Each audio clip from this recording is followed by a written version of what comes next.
Hey guys, Hurricane Liz here, and I'm here with Jared. Hey guys. Jared's ready to rock and roll. I We've got a am. lot of good stuff. I'm going to go ahead and just put a quick post that we are getting the party started here. Um, I know that for one thing, I've got a super surprise for Jared here. I'm going to tell him about what this week's topic is. In fact, I'll just kind of break it down for you right now, Jared. All right. Actually, What do you talk a little bit about this. So I'm just posting.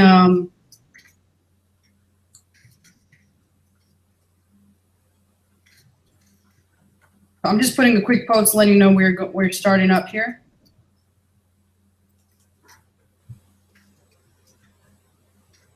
Okay, so Jared, one of the things that I wanted to talk about today is, by the way, I had a crazy week last week. As you know, like I got bronchitis. Ain't nobody got time for that. Sweet Brown, my favorite YouTube celebrity. And one of the things that it brought back a couple memories back from my poker days. But let me kind of tell you the situation so that you can analyze this. All right. The email that went out to people, the title of the email was, "Maybe you're just not cut out for this." And I refer to it as a term that a lot of us actually hear. We hear the term from whether it be a complete stranger, a boss that we have. I know I've heard that from a lot of people when I used to work back when I was like 16 years old, 17 or 18, something like that. But we also hear it from, where it's more hurtful is people that we care about, people like our wife, our husband, our significant other, and or family members. And they tell us that after they see us fail so many times, they're like, "You're not cut out for this." So that was actually the what my email referred to. So what this all goes back to, Jared, is that last week, in fact, last Wednesday, I already told you earlier that I was diagnosed with bronchitis, and a couple other things didn't go my way that day. Amazon had lost 1,000 or so units of my inventory and still hadn't paid me back for it, and that's been 3 months. I had a lot of things that started to pile up.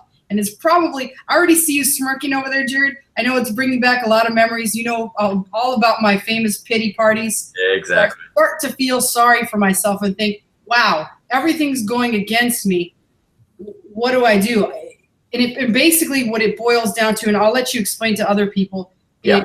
In fact, I better just let you explain to people because now I completely understand that. But in the past, one of the things that I typically would like to do, and I told you this, I used to like to just pretty much say, "This day sucks. Everything sucks. I'm going to just do nothing." And Well, you wouldn't do nothing. You would bitch and moan, and you were actually quite good at it, if I recall. pity party, Debbie Downer. I admitted it to everyone. I even made a video about it and told them about it. So I would have a huge pity party, feel super sorry for myself, lay around, tell anyone that I could possibly get to actually listen to the story. And that's basically what I would do. But obviously, and everybody kind of knows the end of my story, I'd get over it and then continue to go on. But what I refer to this is typically a lot of people that aren't actually trained, and this is even before I was trained by you. I had this like iron will, and it didn't really matter. I was going to succeed no matter what. But for a lot of people that are out there, you know, for me, I really didn't listen to anybody that was saying anything to me. I ignored all the background noise from friends, from family. But for a lot of people out there, those people are a lot more influential in their life. So the whole point of this webinar today is to discuss exactly what I was sort of feeling and relate it to what other people are feeling, and you to sort of dissect that. Because I know that with people that are entrepreneurs, that's the one thing, the single thing that most people are going to fight. Because being an entrepreneur, let's face it, it's not easy. You know all about it, Jared. You're one yourself with your book sales and all the other things that you got going on. But could you kind of tell people a little bit more about that and kind of your experience with that? Yeah, I mean, I would almost say that there's kind of two distinct things going on here, because the Debbie Downer, the difficulty with difficult situations or just bad days is like a more isolated version of a bigger problem, which is that trend continues for multiple days, weeks, months, even years, over multiple different projects or business ventures. And so you're dealing with like an isolated kind of bad run, in a sense, an isolated bad day or bad week. And then one that gets to the point where where now friends and family are saying, you know, you're probably better off doing something else, because as you said, you're not cut out for it, or it's just not going to be viable. And so looking at the first part, which is, a really bad day or a near-term bad run, you can see how one can kind of lead to the other, although that doesn't necessarily have to be the case. But when there's a lot of stuff that's kind of happening to you, and I'm not the only person that believes this. A lot of the anecdotal evidence or advice out there will say something similar. It's not what happens to you, it's how you respond to it. But I'll take it a step deeper and say that how you respond to it is often a reflection of some of the underlying issues that you're faced with. So, when business is great, right, there are no issues in an organization, except how to keep growing and how to keep growing as fast as you can. But when things are tough, that's where tensions arise. That's where conflicts arise. That's where things that weren't necessarily addressed, whether they be issues with inventory, whether they be issues interpersonally between people, that's where the things start to come out. And on a personal level, it's the same thing for ourselves. So the weaknesses that we may have in terms of anger, in terms of dealing with anxiety or pressure, or in hopelessness, despair, loss of confidence, that's when those weaknesses come out. So it's not just about, how do you manage a bad run, a bad day, a bad stretch, some mistakes happening, some things happening out of your hands or out of your control. It's using that situation as a point of assessment to look at how you react and say, okay, here is where I'm weak. And it becomes great kind of insight or evidence for you to then, in essence, work on that over the next, roughly 1 to 3 months. Very quickly, right? People kind of get over it. Next day something comes, something happens, you get a couple big sales or some big opportunities come your way, and all of a sudden, the weaknesses that got exposed the day before, the week before can very instantly kind of disappear. But really, they're just kind of getting covered up. And so it's important in my mind that you identify what those weaknesses are, and you continue to work on them even when things are going well. And I think that's an important principle. So on the one hand, you have trouble situations provide an opportunity for growth, and on the other hand, it gives you the chance to kind of forge your character, so that the next time around, that's when you start to prove that you have learned the lessons from the previous time around.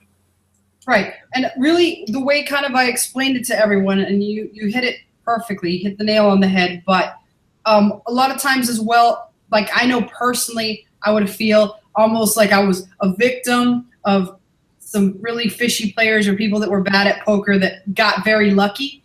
And I think ultimately it came down to, I felt like I was super unlucky. And I'm not talking about this week, I'm talking about in the past. This week I perfectly understood what was actually going on. But in the past, I felt like I was a victim of poor luck, and or I just hadn't had the good luck that a lot of other people had. So I kind of always blamed it on that. Can you kind of explain to people, and I don't want to mention the word, I wanted you to talk about what the word is, but basically I wasn't understanding how almost luck was like distributed. Yeah, so I'll say a couple things. First off, you're saying that that weakness is in the past, but the only reason that weakness is in the past is because you actually took it head on and corrected it. Had you done nothing, which is what a lot of people do, had you done nothing and then waited until you got good luck or things turned around, then you'd end up right back in the same situation. And I do know that was, those cycles is a big part of why you hired me, because you felt like, there was such an opportunity to improve because the same stuff was happening time and time again. So I'll say that. So, but the second part of your question now is, I've kind of forgotten. Kind of like how do we explain the bad strokes right. luck, the good strokes luck?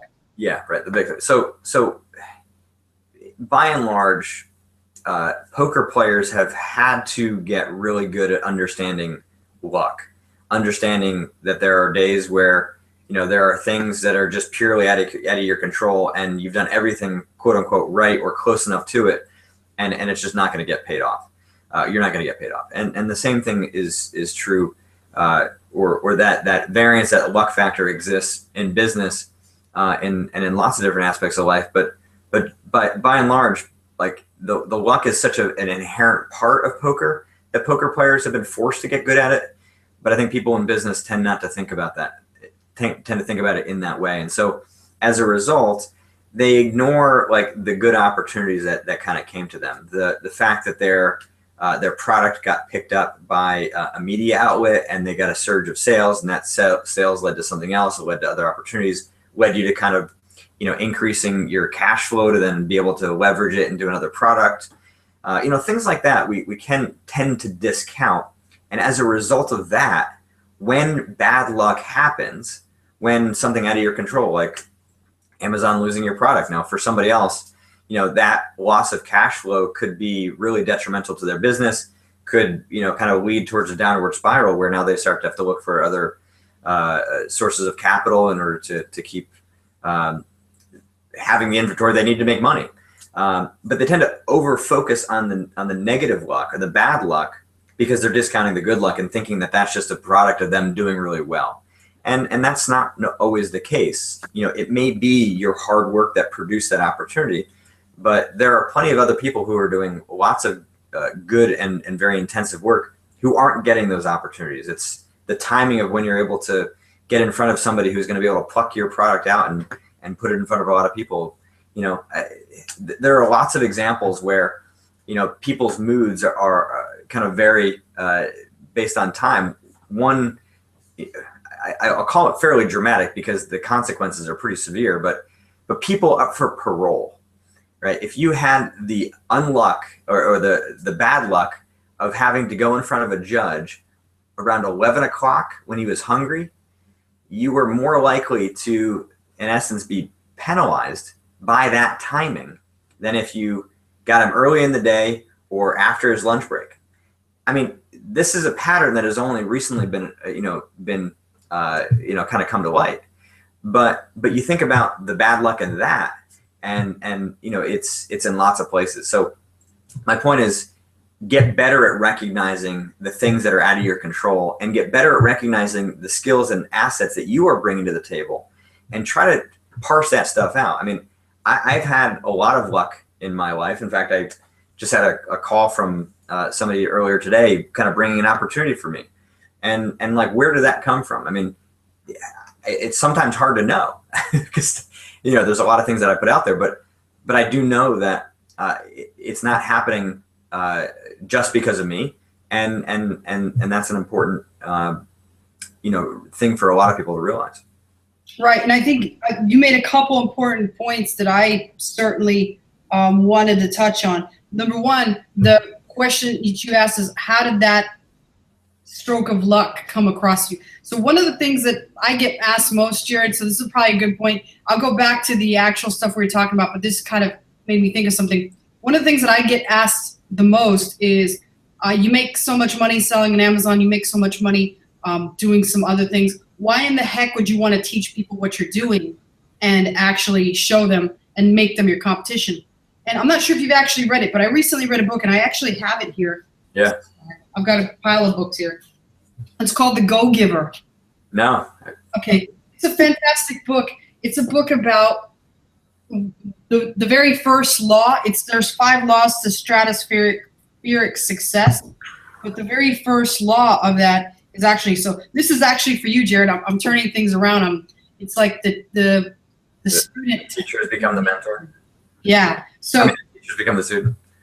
Yeah. The first law is the law of value, which basically means your true worth is determined by how much more you give in value than you take in payment. And you, for one, have given a ton of value to poker, business, everywhere. I mean, you're doing this call out of the goodness of your heart. And really, like I said, the amount of value that you put out into the world, it's like what Bob Proctor says, you get it back. And I forget what he calls it, but he calls it something clever. I don't actually know. I just listen to what he says sometimes. Right. It definitely reminds me of that. So by you providing value and putting it out in the world, you're getting that same amount back. But it's exactly the reason I do what I do. I love to help people, and I love to see them become successful with the stuff that I lay out there. Same thing, and I know you feel the exact same way. So I just wanted to share that with you really quick, just to let you know. Yeah, and I appreciate that. And I mean, to be fair, I mean, it's, yes, I love doing what I do, but I also do it to make money. I've got a family to support, and there's that. And I also recognize that I do it for my own learning. And I think this is an important concept that, I know fits in well for you, which is that when you teach, you're also learning, right? So being able to interact with people on a regular basis, it forces me to talk in different ways. And in doing so, I learn for myself. And so on a personal level, that's important. And then on a professional level, but it was my father, and maybe he learned it from somewhere else too, but he always said that, if you provide great service, you're always going to be in demand. And so, in my mind, structuring my fees in a place where people are getting a really high, return on their investment has always been a top priority for me. And I think that's been, a reason why, clients have continued to come back, and why, my primary source of business comes through referrals at this point. Right. Absolutely. I know exactly why I refer as many people as I can to you, because I think you're absolutely tremendous. And going back to what you were talking about, weaknesses now, one of the key things that I wanted to ask you is, when people identify or have an idea, they think to themselves, okay, I want to figure out my weaknesses so I never get to the point where I want to quit. How would you recommend that what's like an action step they can actually take away from this and do this like sort of exercise in order to actually understand themselves better? Yeah, I mean, I guess what I would look at is, when you're under, significant pressure, stress, things are really tough, try to describe the way in which you're thinking at that time, and write it out on paper, write it out on the computer, and put it away, and then come back and read it again the next day, whether or not things are good or bad. And just kind of continue to think about like exactly the way in which you are reacting to those situations. And then once you feel like you've got a really good description, then really take a kind of a hard look and say, okay, like what really are the mistakes? What are the mistakes that I'm making in my thinking? And the more separation you get from it, like so let's say things are rough, and you're writing this out, and that they haven't necessarily turned the corner after a week. You're still kind of stuck in some emotional heaviness, some despair, some hopelessness, some frustration, some anxiety, whatever it is. But having this description may help you to look at it and really be a bit more objective about your situation. And I think that's an important thing to do if you're trying to work on this on your own. One of the benefits that people have when they come to me is that I kind of get to be their sounding board. And so they get to talk out a lot of stuff. And so they're able to brainstorm and get things out. And that's important for their own realizations. And then, whatever information I can provide or perspective I can provide on top of that in terms of breaking that down is important. So the first one is to try to get some perspective, but really you're trying to do that so that you can really isolate the very specific mistakes that you are making, on those down days. And so that you can continue to work on them over the next, 1 to 3 months, as I said, regardless of how things are going. And it's really important that you stay committed to that, because otherwise, when things turn bad again, you're going to be right back where you were if you didn't do any work. So then let's assume that you are doing that work to make improvements. Then when those bad days happen again, the light bulb needs to go off, and you say, yes, okay, today sucks. Today, I want to just, crawl in a hole and not come out. But I'm going to force myself to adopt the perspective that I've been working and training over the last several months in order to be slightly better, right? The standard in those moments, in those days, is not perfection. You're not holding yourself to the standard that was, the week before when things were going great. The standard is, how did you do the last time around when things were this rough? And if the answer is better as a result of your preparation or as a result of your work, that's where you can start to see some real tangible gains and be able to prove that, the idea that you're just not cut out for it, is really just a shitty concept. Let's put it that way, right? There is no doubt that to play in the NFL, to play in the NBA, to be among, I'll say, like the top 1% of the 1% in business, you need to have some talent, right? But you don't need to have talent to have a very successful business, because, to make $100,000 a year, especially in the U.S., earns you roughly, let's just say after tax, 100K net profit. You're in the top like 3-4% of the U.S. in terms of salary, right? So you don't have to have a lot of talent in order to do that. What you need to be able to do is to have your weaknesses be significantly better than a lot of your competition. You need to have a little bit of luck in your favor, at least to find things that are really kind of that work well for you, that can help you. Resources like what you're offering, what I'm offering. But a lot of times the idea of being cut out for something is a very black or white, polarized way of thinking about success. And it just doesn't exist that way unless we're talking about, the elite of the elite.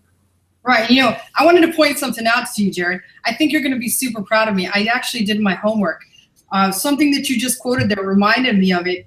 But for those people out there that think 100,000, that doesn't sound like a lot of money. It truly is. If you want to be an NFL player, there's a 65% chance that you're going to be broke. Right. You tell me where I got that information from, Jared. Am I right? I say that again. I bet you can tell me exactly where I got that information from. Sports Illustrated article, or the ESPN movie Broke, or the article that I wrote about it.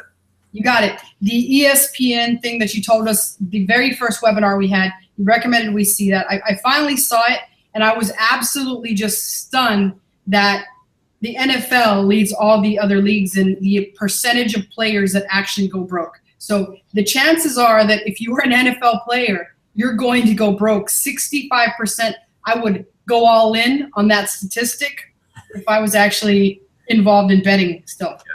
Yeah, it's crazy. And actually, your memory is a little bit off. The NBA is actually the highest. The NBA is 78%, and that number actually gets it really close to the percentage of lottery winners that go broke, which is around 80%.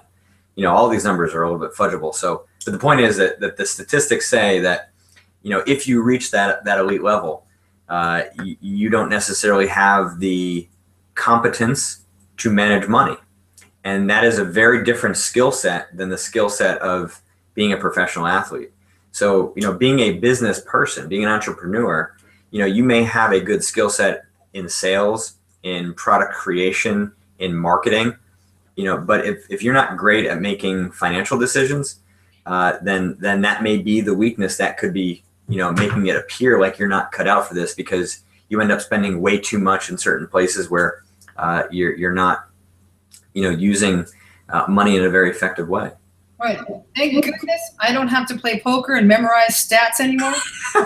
Goodness, I don't have to have a jump shot. I'm in business. So let me tell you guys, personally, I still screw up on all sorts of things. My assistant's sitting right across here, and he's laughing at this. It's an absolute fact that if something has to be done, I'm usually the last one to do it, way behind, or just screw everything the hell up. So. But you're successful because you know where your skill set lies. You know where you are exponentially better than everybody else, and you outsource that other stuff to, people who can do it a lot better than you. Right. That is for sure. But one of the things that I do very well, and going back to what Jared said, because I know a lot of people are probably going to ask me this question later, is when writing this out, what are they supposed to do? My number one tip for everyone, and Jared's going to laugh at me for this, but get yourself a journal, guys. I got my journal right here. I used to make fun of Jared when he actually told me to get a journal. This was, I can't even remember how long ago is it. There's cobwebs up in my head. Because my ESPN statistics are way the hell off. Pre-2010, I know that. 2010, 6 years ago, he used to tell me to get a journal. I put it off for about 6 months until finally I decided I'm going to get a journal. The primary reason I put it off is because the thought of a journal, and actually this is taken exactly from his poker book, the thought of a journal to me, it made me think of a teenage girl sitting out and like writing out all her thoughts, Yeah. And I thought it was really. Johnny doesn't like me. I thought it was completely lame. And so I told Jared, I'm not going to write in that thing. You're out of your mind. There's no reason why I should have it. But then I realized when I reached a certain point, I was like, gosh, I sure wish I could remember what the hell I did to have that extreme level of success. Or I hit like a point where I just had a tremendous amount of success, and it was like almost like straight up. It was like a straight line up. and I didn't know what the hell I did. So if you're not already doing it, I highly recommend it. Obviously, mine is like gigantic. You don't need to get one as big as this. Yeah. And you can also keep it on the computer, which is where I've been keeping mine of late now. And one thing, going back to what I was talking about earlier about that description of how you're reacting on those really bad days, having that description becomes your way of more objectively comparing how you perform during the next kind of bad days or bad stretch of time, several months down the line, because our memories are so bad. There's a great book called The Invisible Gorilla. It's basically how our perceptions deceive us, and the illusion of memory is one of the illusions that they talk about in that book. And I mean, it's remarkable how much people believe in their own memories. Fortunately, as you said, Liz, you don't trust your memory very well, which is a great thing. So humility is helping you there. But when you're trying to compare where you were, 2 months prior, it's really hard to know exactly, right? What our emotions feel very intense, but what happens is, and you can speak to this if you'd like, when you go back and see, it's like, okay, my feelings I may emotionally be feeling the exact same way, today versus 2 months from now, or 2 months prior, however you want to think about it. But when I look at my actions, I look at some of my thoughts, like there's a change, and that becomes the real evidence, because anger can feel just as intense, or despair can feel just as intense, until you gain some perspective. And I've gone back and reread a lot of my journal entries. Every year I write up kind of this kind of action plan of the things that I want to be improving, on a mental and emotional level. And when I go back and review that year over year, a lot of times the things that I'm writing about and things that I'm working on are not that much different, but it's remarkable to me when I look at it, and like my description is way different. The intensity of the issue is much, much less than it was in years past. And I didn't realize it until I read it. So like, I'd be kind of going along, just sort of assuming that either I'm not making progress or things have just naturally been progressing. But when you see it written out and you go back and reread some of your old entries and see how big the difference is between, a year ago, a week ago, 5 years ago, 10 years ago, it really gives you a boost of confidence and motivation that you are on the right path and that you're doing the work that's necessary to improve. And for those of you who are out there who are just beginning this, alternatively to that, if you find over a 6-month period of time that nothing has changed, then you need to change your strategy and how you're working on this. Get my book, contact me for coaching, do something, even contact somebody else. I don't care. Just do something different from what you're doing, because you're basically proving that it's not working. And so we don't have that much time left, Jared. My last question to you is, at what point, if any, should people listen to those people that are telling them, maybe you're just not cut out for this? I don't know. I mean, I think there's a lot of factors at play here. I mean, you got to look at how much money you've got in the bank to be able to support it. You've got to look at, how long you've been trying to be successful in the ways that you have been. I would also look at trying to understand how much you have learned or how much you've grown, in the time period that you've been working. I mean, if you see a large growth curve, but the results are not coming yet, then you're probably, kind of knocking on the door, and there's some things that you may be missing. Maybe you've gotten some bad luck, but you're probably getting close. And there's an instance where you probably want to, believe more in yourself if you can financially justify it. But I think it's a difficult question to answer. But I'd say in general, I would ask yourself the question, do I believe what I'm attempting to do is so black or white that it is something that I can either, kind of just have in my bones to do and achieve a certain level or not? And if you don't believe that, then ask yourself, what steps need to be taken, not in order to prove people wrong. I mean, you can use that for motivation. A lot of people do. And I think it's, in the short term can be helpful, but, proving people wrong is only going to get you so far, right? Proving yourself right is just a twist on words, but I think the intent is different. So think about what you got to do in order to be successful, to prove yourself right, to prove what you want to accomplish, and start doing more of that. But I think it's, it's a hard answer to give, other than, to try to be a little bit more fluid and a little bit and see more of the gray in that kind of a belief system. Right. I think one of the things for me also, it sort of depends on, for me, a huge factor is how old you are as well. If you're very young, then obviously you have a lot more, the ability to screw up a heck of a lot more because you got years and years ahead of you. In fact, one of my assistants, Josh, has recently been struggling with this a lot. He's starting to listen to too many outside people telling him how he should actually go about and do things. And I tell him, and maybe he shouldn't take my advice, but you know me, Jared, I'm a gunslinger. I'm going to try everything as fast and as furious as I can. That's just sort of my style. And he's starting to hear a little bit of outside noise from people that are like, you got to be a little bit more conservative. But he's 20 years old. He's a baby. Yeah. Is this the Josh that I told to get rid of his girlfriend? That's the same Josh. I love that kid. He's awesome. So obviously, if he's getting hearing a lot of outside voices, my voice is included in that. Yeah, but I mean, like I told him, he's 20. What's the worst that can happen here? Yeah. But all right. Well, thanks so much, Jared, for joining us. Any last words for people out there before we say goodbye? No, just keep working hard, and if you don't feel like your work's paying off, then take a step back and really evaluate, because doing something different sometimes can be helpful.